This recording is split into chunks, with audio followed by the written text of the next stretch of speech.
sometimes the world works in funny ways and an incredibly positive situation can come out of a really difficult one. Hey guys, so I have got a update for you on the dog that I was fostering. In the last video I talked about how I lost that dog, but as you can see, we have got some very exciting news, and some news that I cannot wait to be able to share with you is that this dog is now, not only is she back, but she is officially my dog. We were able to get her back, we were able to rescue her, and we were able to get her here with me. And in this video, now she belongs to me, I can share the details of exactly what happened, why it happened, and how we got to this point where she's with us now, and the most exciting part about what it is that we're going to be doing with her and how you guys are going to be able to come along for the journey. You are a good girl. I'm a big advocate for positivity and moving forward, so what I'm going to be reluctant to do is badmouth anybody involved in the case, and I'll kind of spare those details, but I'll focus on the positive elements with Puppy. So here in the UK, if a dog is removed for whatever reason by the police, by incidents, killing other animals, even noise incidents, if the police have to remove a dog for a legal reason that they then might prosecute somebody for, the dog is removed and goes to a shelter where they then wait there for the outcome of that court case. One of the shelters that I volunteer at is very involved in those situations, and that is where Puppy's story starts. There was a situation that ended up in the police removing 3 dogs from a home. Those dogs came to the home, 2 males and a female. One of the males was, and I'm going to use the word allegedly, was a male Tosa Inu, and one of the females was allegedly, potentially, an American Pit Bull Terrier, or at least some kind of Pit Bull cross.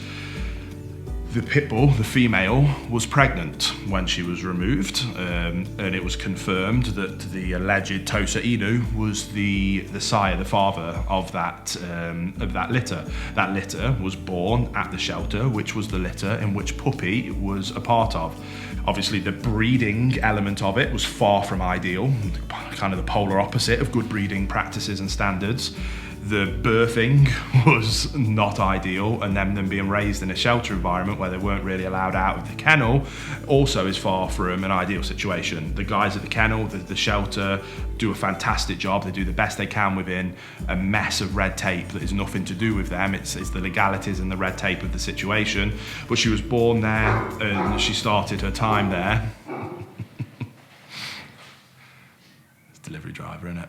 This is far from an ideal situation for a litter of puppies to grow up, because if they were able to be rehomed in the future, it would make it very difficult because they'd only ever known a shelter, which would make the behaviours really challenging. So they wanted the dogs to be fostered, and I was more than happy to volunteer to foster the puppy that I had fallen in love with by going to the shelter and helping work with them wherever was possible. Things kept getting knocked back and shuffled back, and before I realised it, 8 months had gone on. The judge had ruled that we'd lost the case. Now what that meant was that the dogs had to go back. Now this stage in the story is where I want to be very careful as to not badmouth anybody or be that guy that's doing that on the internet.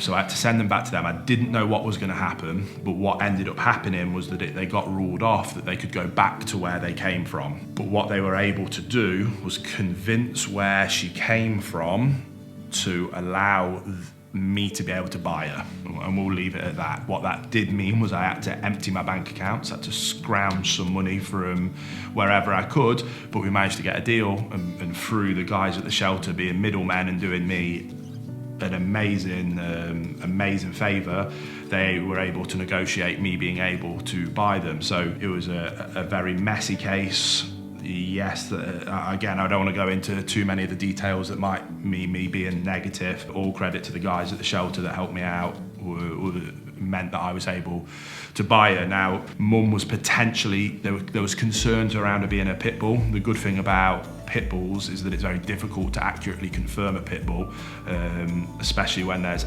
staffs and staffies. So luckily they weren't able to confirm that Mum was a pit bull, otherwise they would have all been put down. But because Mum was now considered a bull terrier cross as opposed to a purebred American bull terrier, Puppy is not an illegal breed, which meant that I was able to buy her, she can come and live with me, and she is a cross breed.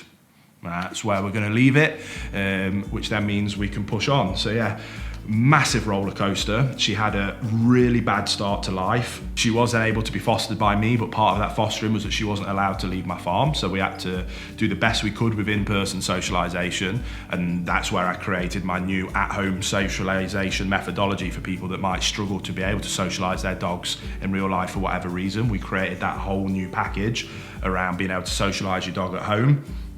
We did the best we could. We thought we'd lost her, broke my heart, worst few days of my life going through that whole situation. She's now living with us, and I'm super excited to say that my plan with Puppy is to train her up to be my next role model dog. Many of you know that I use my current working line Labrador Sully for a lot of my role model dog duties, and I'm gonna train Puppy up to exactly the same level to be able to come with me to some of the most extreme behaviour modification cases in the country, and have Puppy be able to help with those modifications and behavioural interventions, because I want to show that even a dog with the terrible start to life that Puppy had, dangerous breeds, fighting breeds that are renowned for bite incidents, that through calm, consistent leadership, you absolutely can have a dog that is a perfect canine companion. And not just a perfect canine companion for you at home, but also to be able to be used in extreme behaviour modification cases.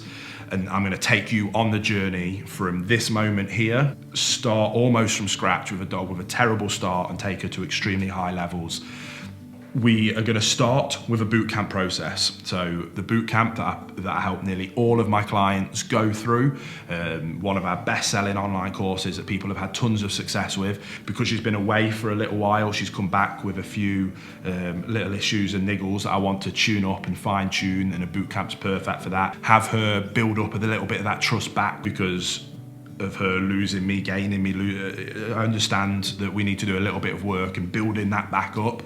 Then after that, we're going to go into some e-collar mastery, where you're going to see me positively implement an e-collar protocol and have Puppy e-collar trained with little to almost no kind of punitive measures whatsoever, nothing more than being able to tap her so lightly, but to be able to communicate with her up to a quarter, half of a mile away, silently, and have her under complete, perfect control. You're going to follow along on that journey after the boot camp, all simultaneously whilst working on higher levels of obedience. And then after that, you're going to get to see her coming along with me for some of the behaviour modification cases.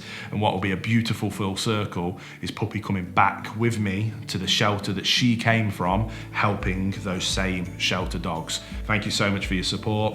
The last time we shot this video, I thought we'd lost her forever. It was heartbreaking. Sometimes the world works in funny ways, and an incredibly positive situation can come out of a really difficult one. And I'm just so excited to push forward, move forward, and take you with me on that journey. So thank you. Subscribe if you are new here. So I can't wait to see you on that next video.